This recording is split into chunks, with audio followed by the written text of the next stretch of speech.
कांग्रेस प्रवक्ता अविनाश बुंदेला ने कहा, भारी भरकम कर देने के बावजूद नाली, बिजली, पानी, सड़क जैसी मूलभूत सुविधाओं का अभाव रहता है। बुंदेला ने कहा, नामांतरण के 13,000 प्रकरण अकेले टीकमगढ़ में लंबित हैं। प्रदेश भर में ये संख्या लाखों में होगी। उन्होंने कहा कि इस सच्चाई को नकारा नहीं जा सकता कि जो व्यक्ति अपनी मेहनत, खून पसीने की कमाई से आशियाना बनाता है, संपत्ति खरीदने पर लगभग 10.50% पंजीयन शुल्क सरकार को देने के बावजूद भी उसे मूलभूत सरकारी सुविधाओं का लाभ आसानी से नहीं मिल पाता है। उसका एक कारण उचित ढंग से नामांतरण न होना भी है। उन्होंने कहा, मध्य प्रदेश में संपत्तियां, चाहे वो खेती की जमीन हो, रहवासी जमीन हो, मकान हो या प्लॉट हो, आज की तारीख में नामांतरण प्रक्रिया एक बहुत जटिल समस्या बन गई है। आम आदमी को अपनी संपत्ति का नामांतरण कराना शिखर पर चढ़ने के समान हो गया है। साथियों, आज कोई बहुत ज्यादा जटिल ऐसा मुद्दा नहीं है, हमारे आपके रोजमर्रा के जीवन से जुड़ा हुआ मुद्दा है। तो अध्यक्ष जी का आदेश हुआ कि इस तरह की चीजों को लेकर, बातों को लेकर आपके बीच जाना चाहिए, तो हम लोगों ने निर्णय लिया, चलिए आपसे इस विषय पर चर्चा करें।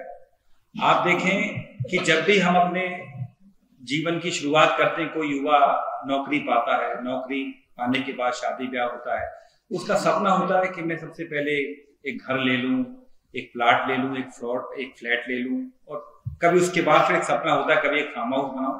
तो मतलब ये जीवन का एक परिचक्र है, चक्र है कि हर आदमी का सपना यही होता है, उसके एक छोटी छोटी सी विशेष होती है और ये उसका लक्ष्य भी बनता है। तो आप देखें, आप इस सच्चाई को बिल्कुल कहीं भी नकार नहीं सकते कि कोई भी व्यक्ति अपने जीवन काल में अपनी कमाई का, अपनी अर्निंग का जो सबसे बड़ा हिस्सा है वो खर्च करता है अपने लिए घर बनाने में। कहते हैं कि सबसे कठिन काम दो हैं जीवन में, एक घर बनाना, और अगर आपके यहाँ बिटिया है या बेटा है, बच्चों की शादी करना। ये अपने आप में आज के तो कठिन काम है। तो उसके बाद आप देखें, जब वो घर बनाता है, घर बनाने के बाद उसमें, आज मध्य प्रदेश देखें तो मध्य प्रदेश शायद एक ऐसा राज्य है जहां सबसे ज्यादा स्टाम्प ड्यूटी पे करना होती है, और वो यहाँ का नागरिक करता भी है। और स्टाम्प ड्यूटी पे करने के बाद भी आप देखें, जो कि 10.5% है, ऐसे कहीं नहीं है। महाराष्ट्र में 10.35% है और मध्य प्रदेश में 10.5% है, ये स्थिति है। उसके बाद भी आप देखें तो जो मूलभूत सुविधाएं होती हैं, जो मिलना चाहिए उसको, जो उसका अधिकार है इस देश के नागरिक होने के नाते, जो संविधान में विधित है, लिखित है, उसके बावजूद भी जो नगर निगम की सुविधा होती, जल, नाली, सड़क, इस साफ सफाई, ये उसको नहीं मिल पाती है।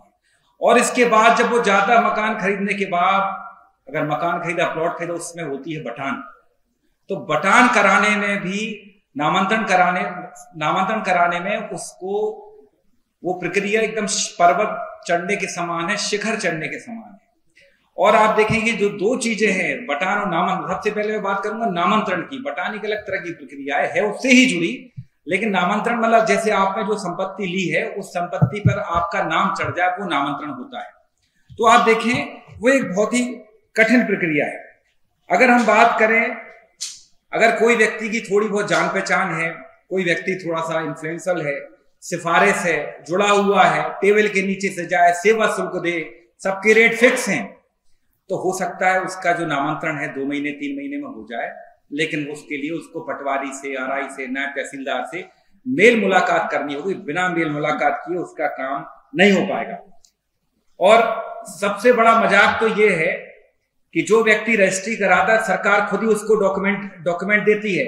सरकार के पास सारे डॉक्यूमेंट रहते हैं, चाहे आप अनसट का खसरा ले लें, चाहे आप उसका कोई भी, आप जैसे आप उसकी जो भी कागज रहते हैं, उसकी प्रॉपर्टी संबंधित सारे डॉक्यूमेंट ऑलरेडी तहसील में, नजूल विभाग में जमा होते हैं।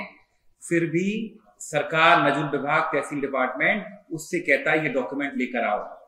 सोचिए, तो फिर आप बताएं, फिर उसने जो 10.5% जो शुल्क दिया है, उसके देने का मतलब क्या है?